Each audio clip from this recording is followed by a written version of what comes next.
عبداللہ بن ابی ملیکہ نے بیان کیا اور ان سے ان کے دادا نے بالکل اسی طرح کا واقعہ بیان کیا کہ ایک شخص نے ایک دوسرے شخص کا ہاتھ کاٹ کھایا، دوسرے نے اپنا ہاتھ کھینچا تو اس کاٹنے والے کا دانت ٹوٹ گیا اور ابو بکر رضی اللہ عنہ نے اس کا کوئی قصاص نہیں دلوایا۔ صحیح بخاری حدیث نمبر 2266۔ حمام نے بیان کیا ان سے قتادہ نے اور ان سے انس رضی اللہ عنہ نے بیان کیا کہ ایک یہودی نے ایک لڑکی کا سر دو پتھروں کے درمیان رکھ کر کچل دیا تھا، اس میں کچھ جان باقی تھی۔ اس سے پوچھا گیا کہ تیرے ساتھ یہ کس نے کیا ہے؟ کیا فلاں نے؟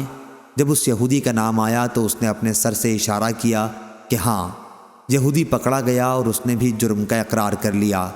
نبی کریم صلی اللہ علیہ وسلم نے حکم دیا اور اس کا سر بھی دو پتھروں کے درمیان رکھ کر کچل دیا گیا۔ صحیح بخاری حدیث نمبر 2413۔